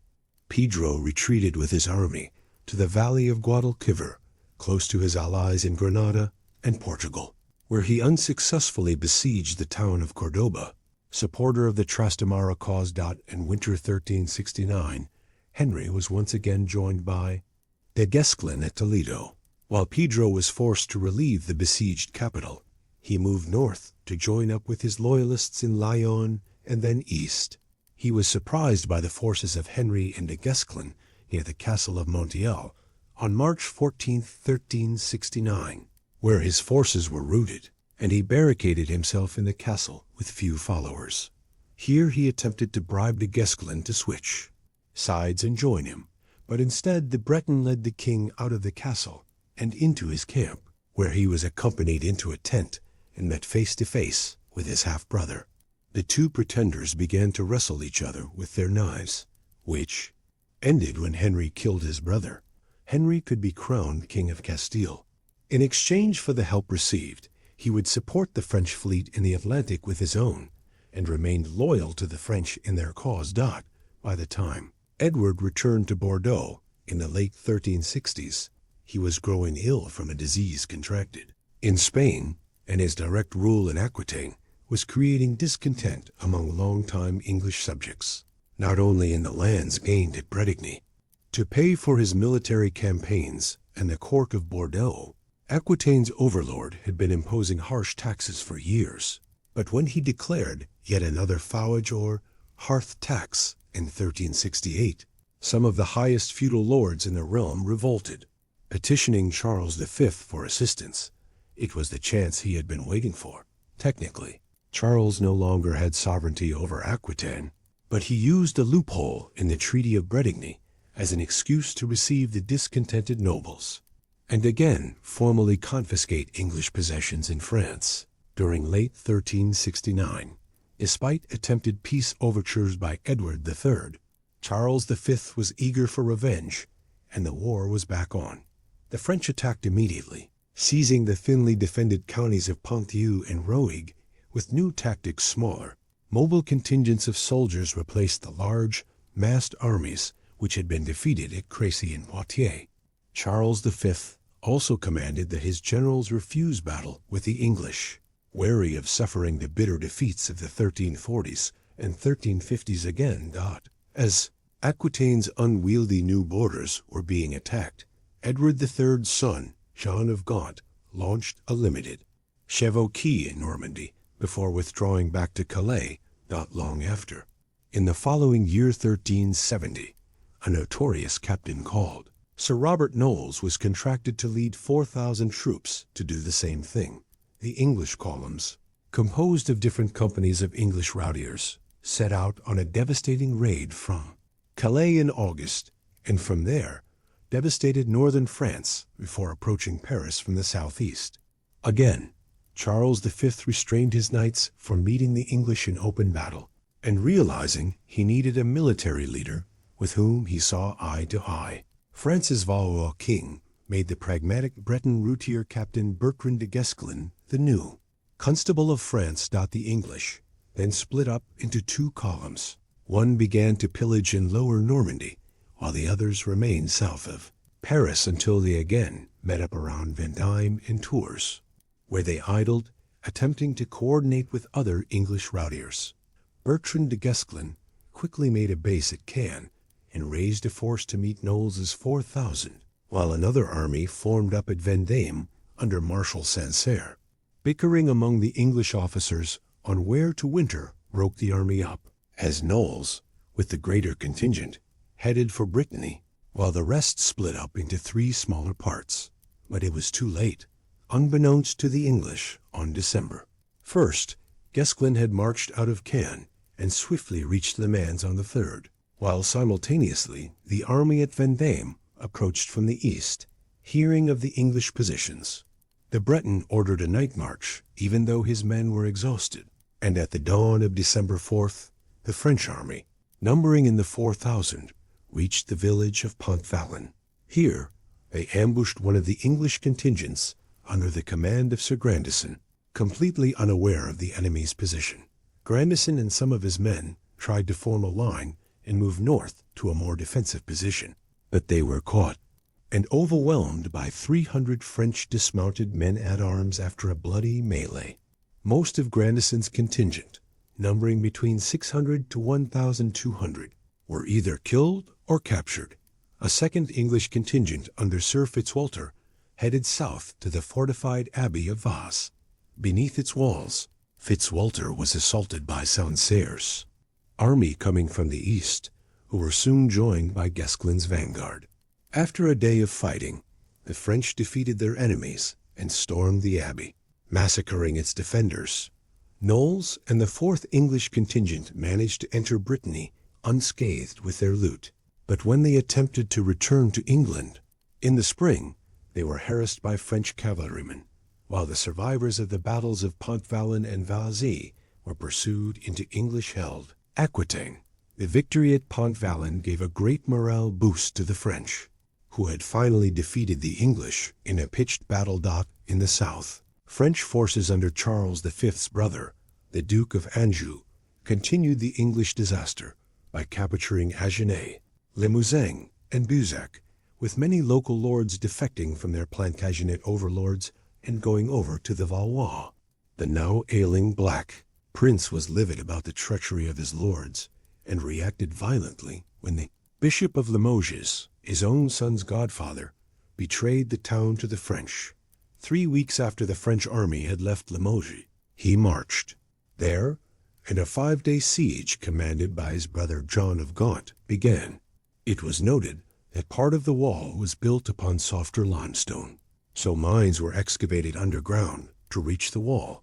The defenders tried to dig their own countermines and managed to enter the enemy mines, but here they were beaten back in hand-to-hand combat.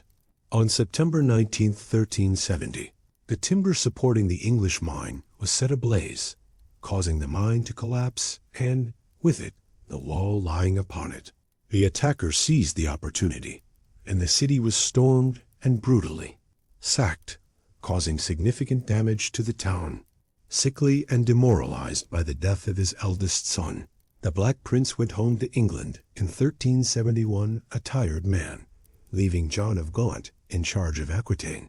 Meanwhile, Du Guesclin and other French commanders spent 1371 securing the many castles that were occupied by English garrisons, following the chevauchées of the previous years, and continued the campaign against the English positions in the southwest, while John of Gaunt recaptured some towns in Périgord. England's position in France was plagued by disastrous finances and the loss of some of their best commanders, such as the Earl of Warwick and Sir Chandos, who died, and Captal de Buch, who was captured the following year. In late 1371, Limoges submitted to Charles V, although the province remained under the control of English routiers, while in 1372, Bertrand de Guesclin and the Duke of Berry began the recapture of the Poitou. Edward III realized more help was needed, and so he sent the Earl of Pembroke to Aquitaine with 160 soldiers in 20 ships, 3 of which were larger battle-worthy vessels with archery towers on them. As Pembroke was approaching La Rochelle harbor at the head of a coastal inlet, however, he was confronted by a smaller fleet of Castilian combat galleys, which were waiting for him to arrive. Castile's ships launched their attack first and came into close quarters with the outnumbering but outmatched English, inflicting a few losses among the non-combat craft. Nevertheless, Pembroke's meager number of archers managed to do their job incredibly well, laying down a precise rain of arrows on the Iberian ships.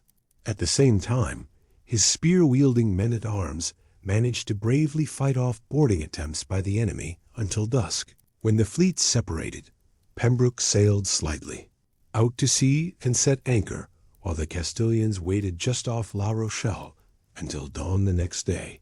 The English were nervous. They couldn't escape because the enemy galleys were faster than their own ships, nor could they pass through the treacherous shallow waters of La Rochelle at low tide. However, some Poitevin knights and their retinues did row out to join the English during the night. Pembroke kept his ships anchored, not expecting an enemy attack until high tide. However, the Castilian ships used their shallower draft and closed on the English while they were still immobile, spraying their decks and rigging with oil before lighting the fuel with flaming arrows. This was the end of the battle in a complete victory for France's Iberian ally. Many English were burned alive, most of their ships were destroyed, and Pembroke himself was taken prisoner. English naval superiority established at Sluys in 1340 met its end at La Rochelle, and a planned expedition by Edward III himself was cancelled. Following the disaster at La Rochelle, the English defenses began to shatter. Poitiers capitulated in the summer, as did many castles in southern Aquitaine, such as Aiguillon and Port Sainte-Marie, while La Rochelle itself surrendered in September. Soon after, Thouars, the Saintonge, and Angoumois fell to the French in 1373. The remaining English forces around Niort were defeated by the Constable at the Battle of Chiz, bringing the last pockets of resistance in Poitou to surrender. In Brittany, nobles commanded by Olivier de Clisson had brought John of Montfort to ally himself with the English again. But when the French army arrived under the walls of Rennes in 1372, he reneged on the treaty. However, the English had managed to create a foothold in the west around Brest, and John did little to dislodge them, losing their patience. The duchy was occupied by French officials in 1373, and Montfort left for England, leaving only Brest, Derval, and Auray in the hands of the English. In August 1373, John of Gaunt led around 10,000 men out from Calais on the so-called Great Chevauchées, laying waste to a massive swath of Picardy, Champagne, and Burgundy. From there, he entered Bourbonnais and Auvergne, where the harsh winter conditions killed many English, and finally they entered Bordeaux in December. Nevertheless, the French did not engage the English in pitched battle, instead harassing John's vulnerable supply lines and picking off any stragglers or raiding columns that strayed too far. Only half of John's men reached Gascony. This effectively limited the damage. And even though the chevauchées pulled Valois soldiers away from Aquitaine, by the close of 1373, Almost all of the province was under French control. In the summer of 1374, a truce was discussed thanks to the mediation of the Pope, which brought peace talks which took place in the spring of 1375 at Bruges, led by Philip of Burgundy and John of Gaunt. While these talks were taking place, the war continued both in Aquitaine, where de Guesclin was mopping up different English strongholds, Cognac among them, and the English Roudiers' base at Saint-Sauveur was taken after a year-long siege. In the first siege, where cannons were a decisive factor, an English army of 4,000 men, led by John of Montfort, landed in Brittany, and after 3 months of slow progress, he managed to encircle the Breton nobility that opposed him at Quimperle. But as they were about to surrender, news came from Bruges. A 2-year truce would take place, and all hostilities were to be halted, while current positions were to be maintained. Montfort could do nothing but let his foes go and leave the duchy. After 6 years of war, English territory in France had been reduced to its pre-war levels once again. Between 1376 and 1377, the truce mostly held between the two sides, although skirmishes in Gascony nearly broke down the peace talks in Bruges. In England, the Parliament of 1376 was called, where many of the grievances that had accumulated in the previous years of war came to light, and a commission was set up to make amends and create reforms.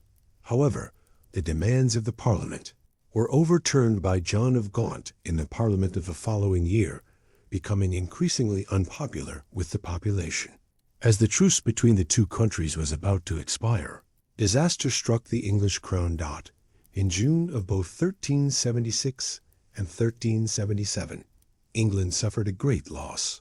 The bedridden Black Prince, formerly the great model of medieval chivalry, succumbed. First, followed the year after by his legendary father, Edward III, who perished after a reign of half a century. Widely viewed as a golden age for the Kingdom of England, the successor was Richard II, the second son of the Black Prince. Since he was still a minor, however, true authority would be wielded by a regency council until the king came of age. Only days after Richard II's coronation, the boy king's realm was beset by a series of lightning shipborne raids on its channel ports. From Rye in the east to Plymouth in the west, the French pirates, led by a talented knight and admiral called Jean de Vienne, used their dominance of the sea to viciously plunder and loot. Simultaneously, the Duke of Burgundy launched an unsuccessful attack against the heavily fortified town of Calais, where after taking a few castles, he was forced away by the inhospitable conditions of the marshy terrain.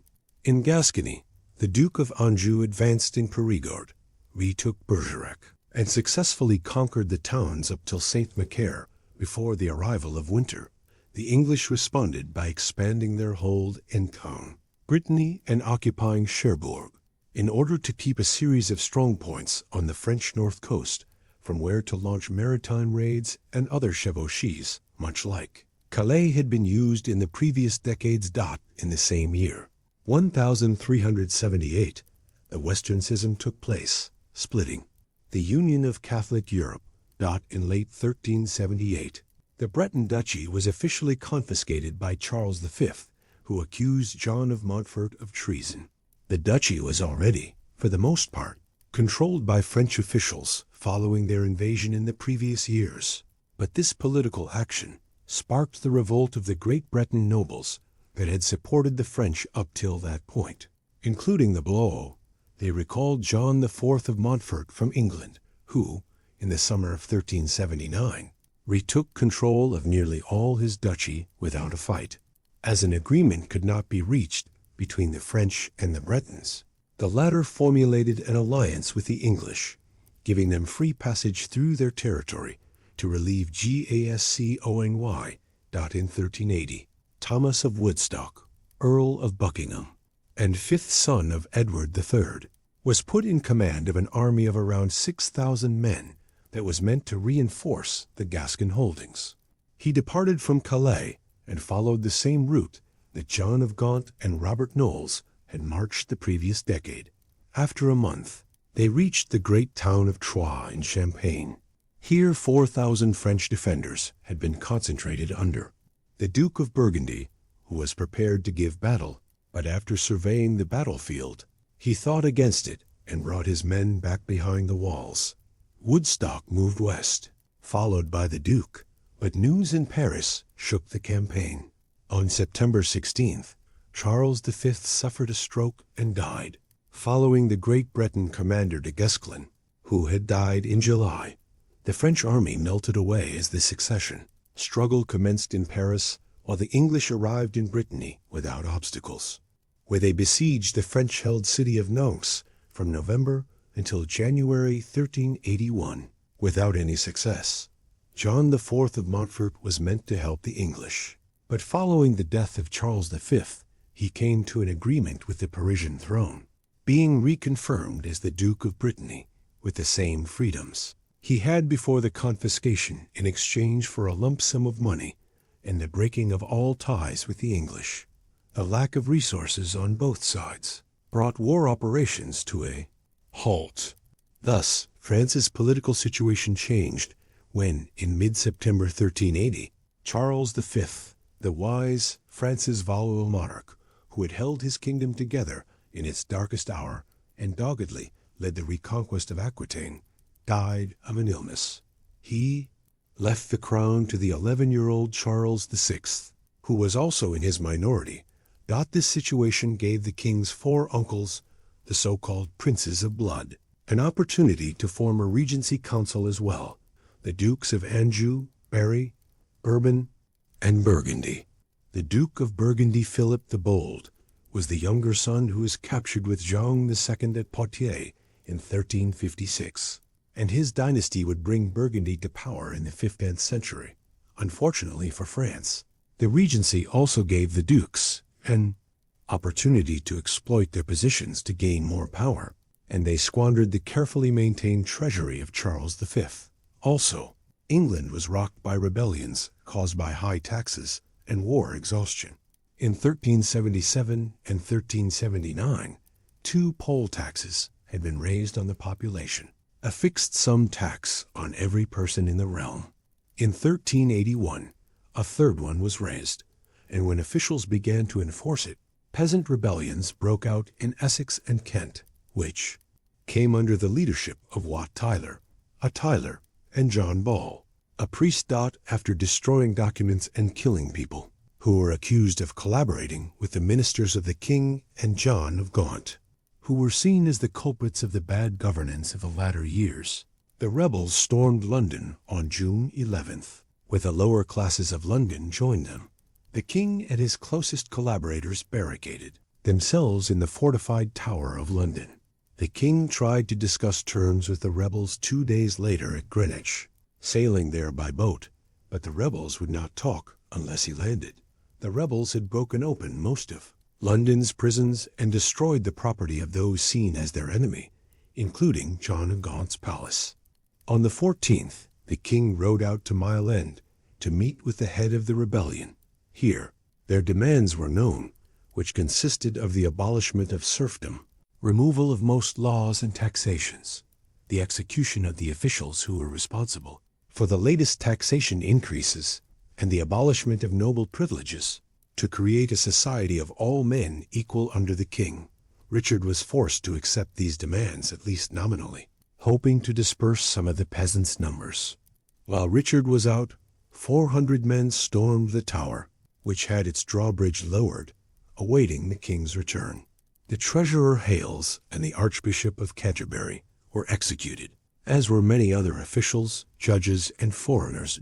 As the appeasement strategy had not worked, a plan to kill the ringleaders was prepared. The following day, the king, with a 200-strong retinue who had their weapons concealed, met with them at Smithfield, where the peasant mob had assembled drawn up in military ranks. As the king asked Wat Tyler why his men had not dispersed, he was met with more demands, including redistribution of land and confiscation of church estates. During the meeting, an altercation broke out, which degenerated into a melee. Tyler was wounded by the mayor of London, Walworth, and he barely managed to return to his ranks. The peasants were about to shoot their bows against the retinue, but Richard rode up and asked them to reassemble in a nearby field. The peasants, not desiring to disobey the king, started to do so, but before that could happen, 2,000 men drawn from Sir Richard, Knowles's men and members of the higher classes of London, surrounded them. The rebels agreed to disperse and return to their homes, while the ringleaders, including Tyler, were executed, and the English government retook control of the situation. The death of the leaders cooled any plans of rebellion in other regions of England, except for a few events that were suppressed with arms. While the king and his government were once again safe, the peasant rebellion had the effect of reducing the willingness of the Parliament to increase taxes, reducing the king's ability to wage war. In 1379, the region of Flanders had been hit by a wave of discontent. The rich towns of the Low Countries had for a few decades been estranged from the war, and had returned under the rule of the Count Louis de Malé. However, in the 1370s, the economic situation of the towns declined, which brought discontent among the artisans and lower echelons of urban society. In September 1379, a revolt sparked in Ghent, which soon spread to the other towns of Flanders, either by local revolts or occupation. Only in late spring and summer of 1380 was Louis able to retake control of the county with the help of local allies, except for the town of Ghent, which held out, after a few years of raids and counter-raids. In 1381, a harsh blockade of the city was enacted, which starved the city of food and resources. In the region, nobles and knights supported the count, while many neighboring towns supported Ghent, creating a polarization in the Low Countries. As the town was about to surrender in January 1382, Philip van Artevelde of the Weavers' Guild took power and rejected the peace terms, killing in the process members of the Craftsmen's Guild and grain importers who supported the peace treaty.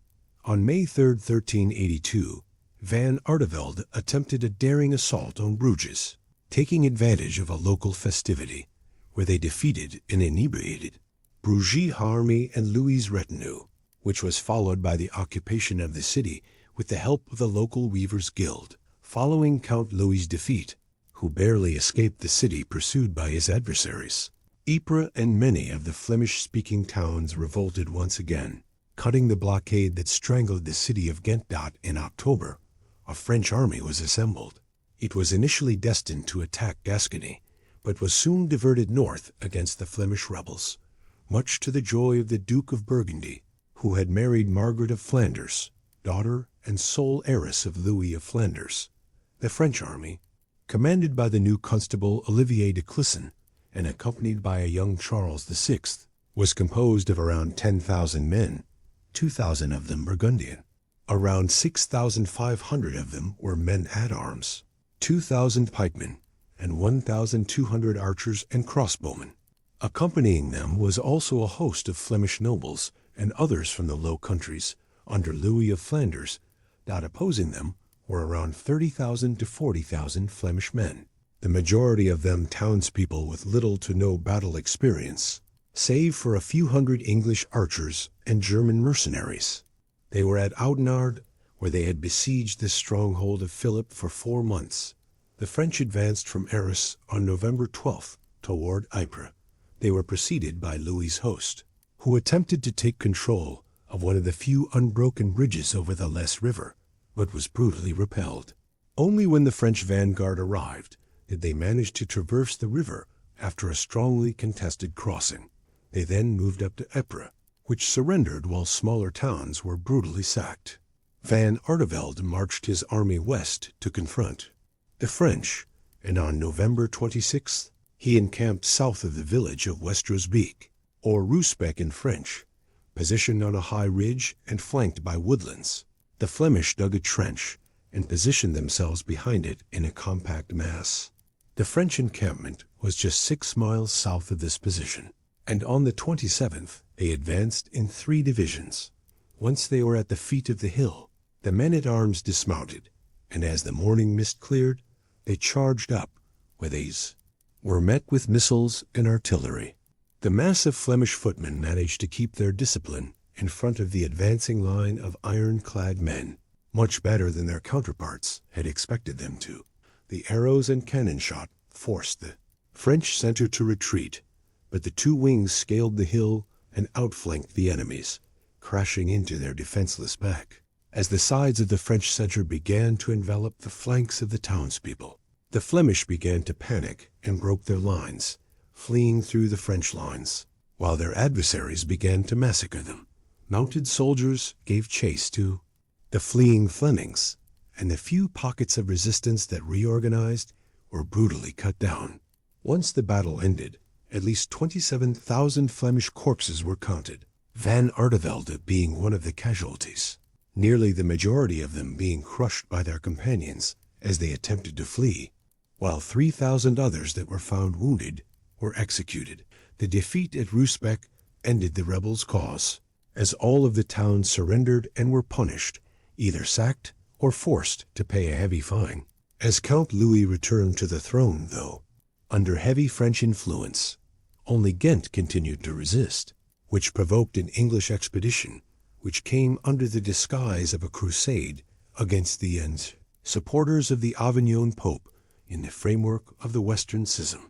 The expedition arrived in Calais in the spring of 1383, and they attempted to besiege Ypres in the summer before giving up on the arrival of a French relief force. Ghent's resistance would continue for 2 more years, when they would reach an agreement for an amnesty with the new Count of Flanders, the Duke of Burgundy Philip the Bold, who succeeded his father-in-law in 1384. The effects of the Battle of Reshaped were also felt in France, where, emboldened by this victory, the king and the princes of blood curtailed the power of the French. Towns which had rebelled the previous years against war taxation and managed to impose heavier taxes by royal decree instead of being agreed upon with the local councils. After a few years of truce, in 1385, hostilities restarted. A direct invasion of England was planned in the late spring from Scotland and the Thames River, and it was meant to depart from Sluys. The English knew this and prepared a preemptive strike against the harbored fleet, but this had little success. The French army under Admiral de Vienne arrived in Scotland, where he launched a combined assault into England. The French took the border castle of Wark by storm while the Scotsmen watched. There were disagreements between the two factions on how to conduct the war, as the Scots were used to quick and mobile raids in which the main prize was cattle, while the French hoped to take towns to lock down a substantial part of English resources for the defense of the northern frontier. The disagreement provoked the split of the army, where the French continued down the Tweed River and raided the lands along the coast down till Morpeth, where their allies followed their allies home at the arrival of a large English force under Richard himself, who himself did not accomplish much. The failed invasion from Scotland brought to the French court the knowledge that the Scottish countryside could hardly supply a Scottish army, let alone a French invasion force, so no more attacks from Scotland would be attempted. In 1386, John of Gaunt attempted another invasion of Castile to claim his throne with little local success, but it managed to distract the French court from launching a direct invasion against England in 1386 and 1387. The English also managed to find success in raiding French trade fleets. By 1388, both sides had exhausted their resources, and peace talks began to open up as internal conflict began to brew in both countries. The political situation had changed again in both kingdoms by the late 1380s, as both kings asserted their independent rule. In France, Charles VI embarked on a personal rule, dismissing the Valois magnates from his council in November 1388 and replacing them with a group of his father's old advisors, known as the Marmosets. His rule started well, and the people began to call their king the Beloved. But on the other side of the English Channel, Richard II's reign descended into tyranny throughout the last decade of the 14th century, while the king managed to forge a 28-year truce with the French. His internal problems began to get worse. This all came to a climax when John of Gaunt's son, Henry Bolingbroke, was cast out of England for 10 years as a political threat. The former didn't react to his son's exile, but when Gaunt died in 1399 and Richard II both extended his banishment for life and confiscated his vast duchy of Lancaster, the Rubicon had been crossed. Henry Bolingbroke returned and landed at the Humber estuary in June, and almost immediately most of Richard's nobles deserted him. Unnerved by the king's actions, Richard, who had traveled to Ireland to put down a rebellion, was deposed and died a few months later in prison, while the House of Lancaster became the Royal House of England when its usurping patriarch came to the throne as Henry IV. The reign of Lancastrian usurper King Henry IV did not begin well, and almost immediately rebellions sprang up to resist his rule, first by Owain Glyndwr in Wales, and then 3 years later by a disaffected member of the Percy family known as Hotspur. As he was closest to the rebels, the king's 16-year-old son, Henry of Monmouth, skillfully blocked Welsh and Percy forces from uniting with one another, and then played a decisive role in the royalist victory at Shrewsbury in 1403, charging his victorious division into Hotspur's flank and winning the battle. It was just a taste of the military prowess the young prince would display in the future. Despite the victory, further revolts broke out during the first decade of the 15th century, and Wales remained recalcitrant. Henry IV also began to suffer from numerous illnesses during the later part of his reign, which left him more and more incapable of ruling his realm.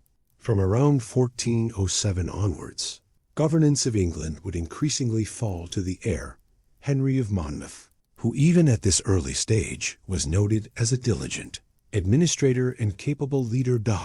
As the new royal house of Lancaster was solidifying its hold over England, their Valois rivals in France were busy destroying any unity the French kingdom might have had. 2.5 decades earlier, 25-year-old Charles VI suffered a psychotic episode while riding through a forest, and from that point descended quickly into total madness, famously believing himself to be made of glass. This deficiency on the throne created a power vacuum which would bring disaster to France. Louis I, Duke of Orleans, took the reins of government following his elder brother's fall to madness, continuing the war with England while also increasing his own wealth and power on the side. As the second son of Charles V, Orleans had the status of a Valois Prince du Sang, or Prince of the Blood, and was therefore among the highest nobility in France. The main victim of this state of affairs was the House of Valois-Burgundy, Dukes of Burgundy since the Capetian cadet house's extinction. Jean II granted the vacant duchy as a fief to his youngest son, Philip the Bold, in 1363, and that son had subsequently been the dominant force in Charles VI's minority. Upon Philip's death in 1404, the powerful Duchy of Burgundy, which now included wealthy Flanders and Artois in the north, passed to John the Fearless. Jonathan Sumption describes him as a short, bull-headed man of unprepossessing appearance, graceless, awkward, and taciturn, but aside from his less-than-perfect personality, he was a man of supreme talent. John's military experience was extensive, culminating in his leading of the French contingent in the Battle of Nicopolis, while his excellent administrative skills often led his father to rely on John as a capable deputy during times of need. Bitter struggle for power and control over the kingdom began between John the Fearless and the Duke of Orleans, which quickly turned violent. The two men clashed on almost every single important policy issue. While John supported the Pope in Rome and opposed continued war with England due to the danger it caused to trade in Flanders, Orleans deferred to the Avignon papacy and wanted to continue the conflict. Factions began to develop around both parties. Orleanists, later called Armagnacs, followed Louis, and Burgundians rallied to John, with street brawls even occurring between both groups of supporters in the capital city streets. This simmering tension finally boiled over when, on November 23, 1407, the Duke of Orleans was dragged from his mule and brutally bludgeoned to death on a Paris street by assassins sent by John. Louis's young son Charles inherited the dukedom, and, advised by the late Louis's father-in-law, the Count of Armagnac, swore an oath of vengeance against the Duke of Burgundy-Laval. This started a vicious civil war between the Armagnac and Burgundian factions, which was to last for decades. After securing power in Paris by means of a coup d'etat, John the Fearless was besieged in the city by the Armagnacs in 1411, led by the Duke of Berry, another prince of the blood. Seeking assistance, the Duke of Burgundy sent envoys to Henry IV in England, promising territory in Flanders and other concessions in return for aid. A few weeks later, 3,000 English troops under the Earl of Arundel ventured to France and managed to break the siege before returning home. The harsh rule of John the Fearless angered Paris's civilians, and in 1413, the Duke was forced out of the city, isolating himself in his own vast domains, while the Armagnacs secured most of the country. Unfortunately for them, time had run out. In England, Henry IV passed away of chronic illness in March 1413 and was succeeded by his son, who was coronated as Henry V on April 9th as a snowstorm raged outside of Westminster Abbey. The new ruler consciously transformed his behavior upon coming to the throne. From an unruly and riotous Prince of Wales fond of wine, women, and quarreling with his father, now King Henry V immediately began conducting himself with gravitas and level-headedness. Taking his responsibilities as a monarch seriously, he gathered worthy, incorruptible advisors around himself, kept household costs low, engaged personally in ensuring justice in his realm, and subdued lawlessness wherever and whenever he could. Yet he also delved into Christianity and became a religious zealot capable of extraordinary brutality when he thought it necessary. When Henry's heretical old friend, John Oldcastle, plotted to kidnap him, the king had him and all of his followers burned alive. Above all, however, was Henry V's desire to regain the rights and territories of the English royal family in France. It was clear that the new king would not maintain the truce for long. As we drift toward the conclusion of this second phase of our medieval journey, we see how Charles V's patient strategy had largely succeeded in driving the English from French soil. The Carolingian phase demonstrated that brute force alone could not guarantee victory. Strategy, diplomacy, and persistence would prove more valuable than the mightiest armies. Yet even as France celebrated its resurgence, new storms were gathering on the horizon. In England, a young and ambitious king was preparing to reopen old wounds and make new claims upon the French throne. The stage was being set for perhaps the most dramatic phase of the entire conflict. Let these gentle thoughts of medieval strategy and the patient work of wise rulers carry you into peaceful sleep, dear listener. In our final episode, we'll explore how Henry V's audacious campaigns and Joan of Arc's miraculous intervention would bring this century-long conflict to its ultimate conclusion.